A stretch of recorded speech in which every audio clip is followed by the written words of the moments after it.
ಇನ್ನು ಸತೀಶ್ ಜಾರಕಿಹೊಳಿ ಅವರು ರಾಜ್ಯದಲ್ಲಿ ಮುಂದಿನ ಮುಖ್ಯಮಂತ್ರಿ ಆಗ್ತಾರಾ ಅನ್ನುವಂತಹ ಒಂದು ಚರ್ಚೆ ಶುರುವಾಗಿದೆ. ಯತೀಂದ್ರ ಸಿದ್ದರಾಮಯ್ಯ ಕೊಟ್ಟಂತಹ ಒಂದು ಹೇಳಿಕೆ ರಾಜ್ಯ ರಾಜಕಾರಣದಲ್ಲಿ ಭಾರಿ ಸಂಚಲನಕ್ಕೆ ಕಾರಣವಾಗ್ತಾ ಇದೆ. ಜಾರಕಿಹೊಳಿ ಕುಟುಂಬಕ್ಕೆ ಸಿಎಂ ಪಟ್ಟ ಒಲಿದು ಬರುತ್ತಾ ಅನ್ನೋ ಪ್ರಶ್ನೆ ಈಗ ಕಾಡ್ತಾ ಇದೆ. ನವೆಂಬರ್ನಲ್ಲಿ ಕ್ರಾಂತಿ ಆಗುತ್ತೆ ಅನ್ನುವಂತಹ ಮಾತುಗಳು ಸಿಕ್ಕಾಪಟ್ಟೆ ಚರ್ಚೆ ಆಗ್ತಾ ಇತ್ತು. ನವೆಂಬರ್ ಕ್ರಾಂತಿ ಮುನ್ಸೂಚನೆ ಯತೀಂದ್ರ ಅವರು ಕೊಟ್ಟಿದ್ದಾರೆ. ಸಿಎಂ ಸಿದ್ದರಾಮಯ್ಯ ಪುತ್ರ ಯತೀಂದ್ರ ಅವರು ಹೇಳಿಕೆ ಕೊಟ್ಟಿದ್ದಾರೆ. ಅವರು ಕೊಟ್ಟಿರುವಂತಹ ಹೇಳಿಕೆ, ನಮ್ಮ ತಂದೆ ರಾಜಕೀಯ ಕೊನೆಗಾಲದಲ್ಲಿ ಇದ್ದಾರೆ, ವೈಚಾರಿಕವಾಗಿ ಪ್ರಗತಿಪರ ತತ್ವ ಸಿದ್ಧಾಂತ ಇರುವಂತಹ ನಾಯಕರು ಬೇಕಾಗುತ್ತೆ.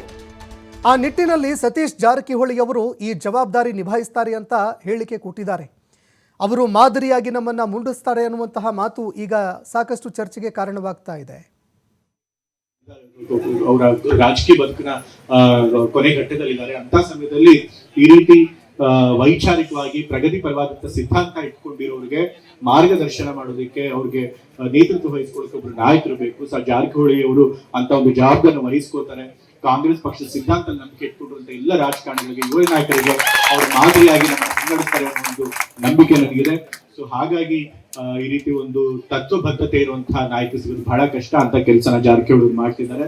ಅಂತ ಕೆಲಸ ಇನ್ನೂ ಮುಂದುವರಿಸಲಿ ಅಂತ ಹೇಳಿ ನಾನು ಕೇಳ್ಕೊಳ್ತಾ, ಮತ್ತೆ ಇವತ್ತು ಒಳ್ಳೆ ಕಾರ್ಯಕ್ರಮ ಮಾಡಿ ನಮ್ಮನ್ನೆಲ್ಲ ಕರೆದು ಇವತ್ತು ನಿಮ್ಗಳ ಜೊತೆ ಭಾಗವಹಿಸಲಿಕ್ಕೆ ಅವಕಾಶ ಮಾಡಿಕೊಟ್ಟಿದ್ದೀರಿ. ಹಾಗಾಗಿ ಈಗ ಇನ್ನೇನು ರಾಜಕೀಯ ಕೊನೆಗಾಲದಲ್ಲಿದ್ದಾರೆ, ಅವರ ರಾಜಕೀಯ ಬದುಕಿನ ಕೊನೆ ಘಟ್ಟದಲ್ಲಿದ್ದಾರೆ. ಅಂತ ಸಮಯದಲ್ಲಿ ಈ ರೀತಿ ವೈಚಾರಿಕವಾಗಿ ಪ್ರಗತಿಪರವಾದಂತ ಸಿದ್ಧಾಂತ ಇಟ್ಕೊಂಡಿರೋರಿಗೆ ಮಾರ್ಗದರ್ಶನ ಮಾಡೋದಕ್ಕೆ, ಅವ್ರಿಗೆ ನೇತೃತ್ವ ವಹಿಸ್ಕೊಳ್ಳೋಕೆ ಒಬ್ರು ನಾಯಕರು ಬೇಕು. ಜಾರಕಿಹೊಳಿ ಅವರು ಅಂತ ಒಂದು ಜವಾಬ್ದಾರಿ ವಹಿಸ್ಕೋತಾರೆ. ಕಾಂಗ್ರೆಸ್ ಪಕ್ಷದ ಸಿದ್ಧಾಂತ ನಂಬಿಕೆ ಇಟ್ಕೊಂಡಿರುವಂತ ಎಲ್ಲ ರಾಜಕಾರಣಿಗಳಿಗೆ, ಯುವ ನಾಯಕರಿಗೆ ಅವ್ರ ಮಾದರಿಯಾಗಿ ನಮ್ಮ ಮುನ್ನಡೆಸ್ತಾರೆ ಅನ್ನೋ ಒಂದು ನಂಬಿಕೆ ನನಗಿದೆ. ಸೊ ಹಾಗಾಗಿ ಈ ರೀತಿ ಒಂದು ತತ್ವಬದ್ಧತೆ ಇರುವಂತಹ ನಾಯಕ ಸಿಗೋದು ಬಹಳ ಕಷ್ಟ. ಅಂತ ಕೆಲಸನ ಜಾರಕಿಹೊಳಿ ಮಾಡ್ತಿದ್ದಾರೆ. ಅಂತ ಕೆಲಸ ಇನ್ನೂ ಮುಂದುವರಿಸಲಿ ಅಂತ ಹೇಳಿ ನಾನು ಕೇಳ್ಕೊಳ್ತಾ, ಮತ್ತೆ ಇವತ್ತು ಒಳ್ಳೆ ಕಾರ್ಯಕ್ರಮ ಮಾಡಿ ನಮ್ಮನ್ನೆಲ್ಲ ಕರೆದು ಇವತ್ತು ನಿಮ್ಗಳ ಜೊತೆ ಭಾಗವಹಿಸಲಿಕ್ಕೆ ಅವಕಾಶ ಮಾಡಿಕೊಟ್ಟಿದ್ದೀರಿ. ಹಾಗಾಗಿ ಈಗ ಇನ್ನೇನು ರಾಜಕೀಯ ಕೊನೆಗಾಲದಲ್ಲಿದ್ದಾರೆ, ಅವರ ರಾಜಕೀಯ ಬದುಕಿನ ಕೊನೆ ಘಟ್ಟದಲ್ಲಿದ್ದಾರೆ. ಅಂತ ಸಮಯದಲ್ಲಿ ಈ ರೀತಿ ವೈಚಾರಿಕವಾಗಿ ಪ್ರಗತಿಪರವಾದಂತ ಸಿದ್ಧಾಂತ ಇಟ್ಕೊಂಡಿರೋರಿಗೆ ಮಾರ್ಗದರ್ಶನ ಮಾಡೋದಕ್ಕೆ, ಅವ್ರಿಗೆ ನೇತೃತ್ವ ವಹಿಸ್ಕೊಳ್ಳೋಕೆ ಒಬ್ರು ನಾಯಕರು ಬೇಕು. ಜಾರಕಿಹೊಳಿ ಅವರು ಅಂತ ಒಂದು ಜವಾಬ್ದಾರಿ ವಹಿಸ್ಕೋತಾರೆ. ಕಾಂಗ್ರೆಸ್ ಪಕ್ಷದ ಸಿದ್ಧಾಂತ ನಂಬಿಕೆ ಇಟ್ಕೊಂಡಿರುವಂತ ಎಲ್ಲ ರಾಜಕಾರಣಿಗಳಿಗೆ, ಯುವ ನಾಯಕರಿಗೆ ಅವ್ರ ಮಾದರಿಯಾಗಿ ನಮ್ಮ ಮುನ್ನಡೆಸ್ತಾರೆ ಅನ್ನೋ ಒಂದು ನಂಬಿಕೆ ನನಗಿದೆ. ಸೊ ಹಾಗಾಗಿ ಈ ರೀತಿ ಒಂದು ತತ್ವಬದ್ಧತೆ ಇರುವಂತಹ ನಾಯಕ ಸಿಗೋದು ಬಹಳ ಕಷ್ಟ. ಅಂತ ಕೆಲಸನ ಜಾರಕಿಹೊಳಿ ಮಾಡ್ತಿದ್ದಾರೆ. ಅಂತ ಕೆಲಸ ಇನ್ನೂ ಮುಂದುವರಿಸಲಿ. ಈ ಬಗ್ಗೆ ಮತ್ತಷ್ಟು ಮಾಹಿತಿ ಕೊಡ್ತಾರೆ ಪ್ರತಿನಿಧಿ ಶಿವಕುಮಾರ್ ಜೋಹಳ್ಳಿ, ಫೋನ್ ಸಂಪರ್ಕದಲ್ಲಿ ಜಾಯ್ನ್ ಆಗಿದ್ದಾರೆ.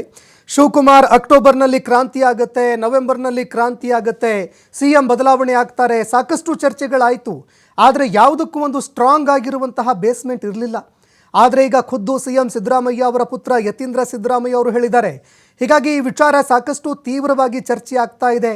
ಸತೀಶ್ ಜಾರಕಿಹೊಳಿ ಅವರ ಹೆಸರನ್ನ ತೆಗೆದುಕೊಂಡಿರೋದ್ರಿಂದಾಗಿ ತತ್ವ ಸಿದ್ಧಾಂತಕ್ಕೆ ಕಾಂಗ್ರೆಸ್ ಏನಾದರೂ ಮಣೆ ಹಾಕುತ್ತಾ ಅನ್ನುವಂತಹ ಪ್ರಶ್ನೆ ಕೂಡ ಈಗ ಎದುರಾಗ್ತಾ ಇರುವಂಥದ್ದು. ರಾಜ್ಯ ರಾಜಕಾರಣದಲ್ಲಿ ಇದು ಯಾವ ರೀತಿಯಾದಂತಹ ಒಂದು ಚರ್ಚೆಯನ್ನು ಹುಟ್ಟುಹಾಕಿದೆ.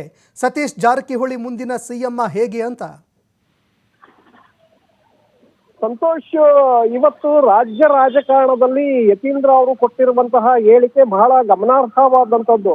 ಯಾಕೆಂದ್ರೆ ಈಗಾಗಲೇ ನವೆಂಬರ್ನಲ್ಲಿ ಸಚಿವ ಸಂಪುಟ ಪುನಾರಚನೆ ಆಗತ್ತೆ, ಹಿರಿಯ ಸಚಿವರನ್ನ ಕೈ ಬಿಡಲಾಗತ್ತೆ, ಕೆಲವು ಹೊಸಬರಿಗೆ ಅವಕಾಶವನ್ನ ಮಾಡಲಾಗತ್ತೆ. ಇದೇ ಸಂದರ್ಭದಲ್ಲೇ ಮುಖ್ಯಮಂತ್ರಿಗಳ ಬದಲಾವಣೆ ಆಗಬಹುದು ಅನ್ನುವಂತಹ ಚರ್ಚೆಗಳು ಕಳೆದ ಹಲವು ದಿನಗಳಿಂದಲೂ ಕೂಡ ಶುರುವಾಗಿದೆ. ಆದ್ರೆ ಇಲ್ಲಿಯವರೆಗೆ ಅದಕ್ಕೆ ಒಂದು ಕ್ಲಾರಿಟಿ ಸಿಕ್ಕಿರಲಿಲ್ಲ.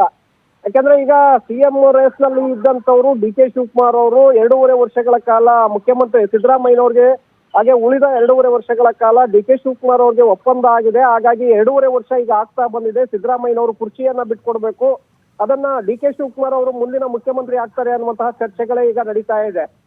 ಅದಕ್ಕೆ ಪೂರಕವಾಗಿ ಕೆಲವು ಬೆಳವಣಿಗೆಗಳು ಕೂಡ ನಡೀತಾ ಇದೆ. ರಾಜಣ್ಣ ಅವರು ಕೂಡ ಹಿಂದೆ ನವೆಂಬರ್ನಲ್ಲಿ ಕ್ರಾಂತಿ ಆಗುತ್ತೆ ಅಂತ ಹೇಳಿದ್ರು. ಆದ್ರೆ ಯಾವುದೇ ಕ್ರಾಂತಿ ಆಗಲ್ಲ ಅಂತೇಳಿ ಮೊನ್ನೆ ಸಿದ್ದರಾಮಯ್ಯ ಅವರು ಕೂಡ ಮೈಸೂರಿನಲ್ಲಿ ಹೇಳಿದ್ರು. ಆದ್ರೆ ಇವತ್ತು ಅವರ ಪುತ್ರ ಯತೀಂದ್ರ ಅವರು ಕೊಟ್ಟಿರುವಂತಹ ಈ ಹೇಳಿಕೆ ಇದೆಯಲ್ಲ, ಇದು ಮುಂದಿನ ರಾಜ್ಯ ರಾಜಕಾರಣದಲ್ಲಿ ಬಿರುಗಾಳಿಯನ್ನ ಹೆಚ್ಚಿಸುತ್ತಾ ಅನ್ನುವಂತಹ ಒಂದು ಪ್ರಶ್ನೆ ಈಗ ಉದ್ಭವ ಆಗ್ತಾ ಇದೆ. ಇವತ್ತು ರಾಯಭಾಗ ತಾಲೂಕಿನಲ್ಲಿ ಒಂದು ಕನಕದಾಸರ ಕಾರ್ಯಕ್ರಮ ಇರುತ್ತೆ. ಆ ಕಾರ್ಯಕ್ರಮದಲ್ಲಿ ಮಾತನಾಡುವಂತಹ ಸಂದರ್ಭದಲ್ಲಿ ಯತೀಂದ್ರ ಅವರು ಸತೀಶ್ ಜಾರಕಿಹೊಳಿ ಅವರು ಮುಂದಿನ ಮುಖ್ಯಮಂತ್ರಿ ಅಂತ ಹೇಳಿ ಹೇಳಿಕೆಯನ್ನ ಕೊಟ್ಟಿದ್ದಾರೆ. ಯಾಕೆಂದ್ರೆ ನಮ್ಮ ತಂದೆಯವರು ರಾಜಕೀಯ ಕೊನೆಘಟ್ಟದಲ್ಲಿ ಇದ್ದಾರೆ. ಪ್ರಗತಿಪರ ಸಿದ್ಧಾಂತವನ್ನ ಹೊಂದಂತವ್ರು ನಮ್ಮ ತಂದೆಯವರು. ಈಗ ಅದೇ ಸಿದ್ಧಾಂತಗಳನ್ನ ಹೊಂದಿರುವಂತವ್ರು ಮುಂದಿನ ಮುಖ್ಯಮಂತ್ರಿ ಆಗ್ತಾರೆ, ಅದು ಸತೀಶ್ ಜಾರಕಿಹೊಳಿ ಅವರು ಆಗ್ತಾರೆ ಅನ್ನುವಂತ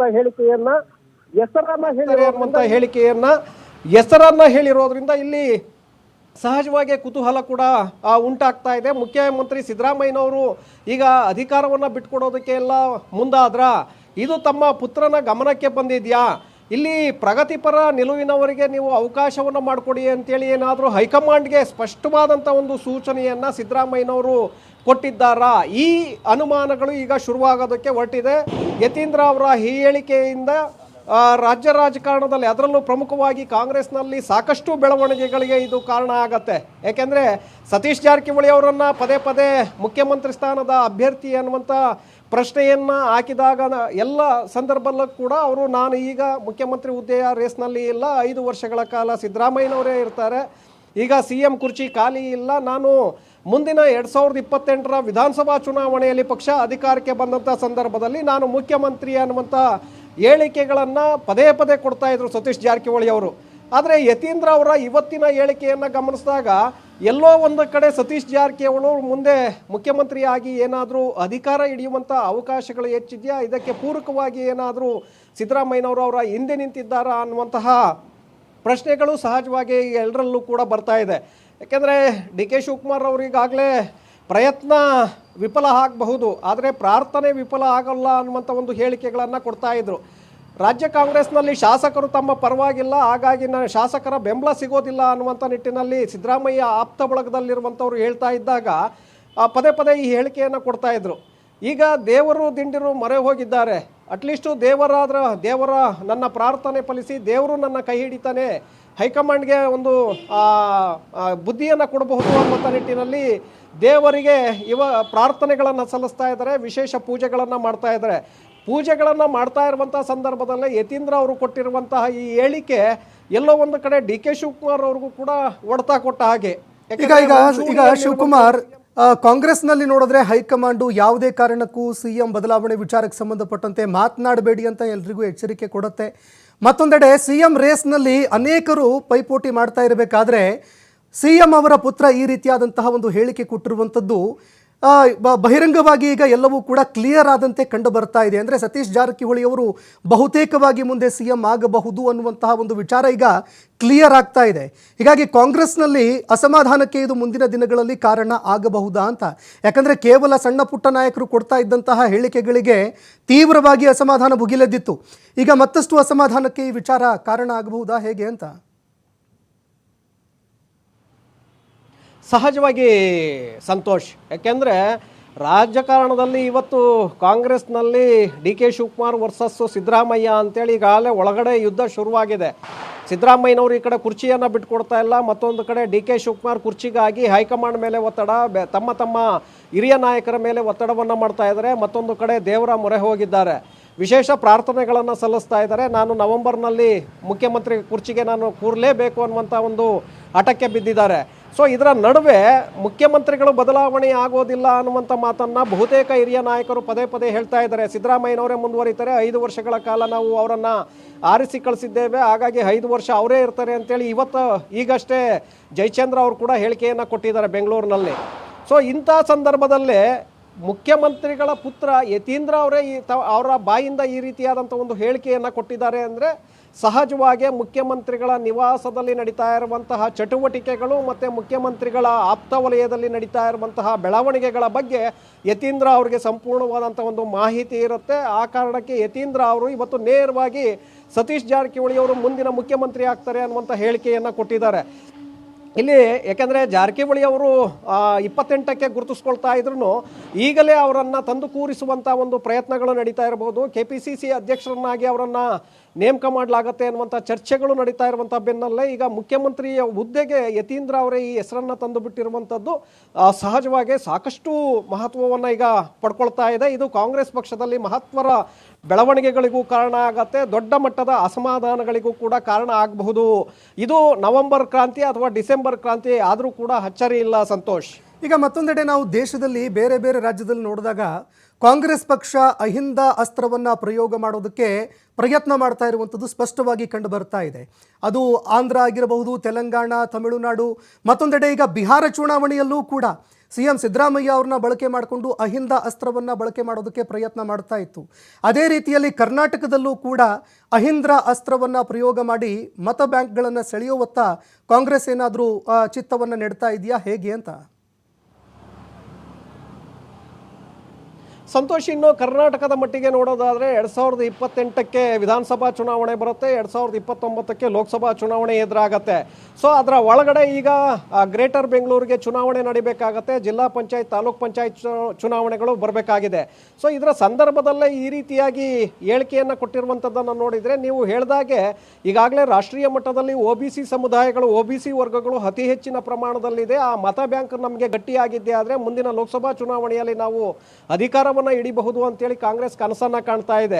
ಸೊ ಅದರ ಒಂದು ಮೊದಲ ಭಾಗವಾಗಿ ಈಗ ಸಿದ್ದರಾಮಯ್ಯನವರನ್ನ ಬಿಹಾರದಲ್ಲೂ ಕೂಡ ಚುನಾವಣಾ ಪ್ರಚಾರದಲ್ಲಿ ತೊಡಗಿಸ್ಕೊಳ್ಳೋದಕ್ಕೆ ಹೊರಟಿದೆ. ಇದೀಗ ಸತೀಶ್ ಜಾರಕಿಹೊಳಿ ಅವರಂತ ಹಿಂದುಳಿದ ನಾಯಕರನ್ನು ಕೂಡ, ದಲಿತ ಮತ್ತು ಹಿಂದುಳಿದ ನಾಯಕರನ್ನು ಕೂಡ ಮುಂಚೂಣಿಗೆ ತರುವ ಮೂಲಕ ಸ್ಪಷ್ಟವಾದಂಥ ಒಂದು ಸಂದೇಶವನ್ನು ಇವತ್ತು ಕೊಡೋದಕ್ಕೆ ಹೈಕಮಾಂಡ್ ಕೂಡ ಯೋಚನೆಯನ್ನು ಮಾಡ್ತಾ ಇರ್ಬೋದು. ಆ ಹೈಕಮಾಂಡ್ ಮಟ್ಟದಲ್ಲಿ ನಡೀತಾ ಇರುವಂತಹ ಚರ್ಚೆಗಳು ಮತ್ತು ಸಿದ್ದರಾಮಯ್ಯನವರ ಮನೆಯಲ್ಲಿ ನಡೀತಾ ಇರುವಂತಹ ಈ ಬೆಳವಣಿಗೆಗಳನ್ನು ಗಮನಿಸಿದಾಗ ಸಹಜವಾಗಿ ಸತೀಶ್ ಜಾರಕಿಹೊಳಿ ಅವರ ಕಡೆ ಈಗ ಗಮನ ಹೋಗ್ತಾ ಇರುವಂಥದ್ದು.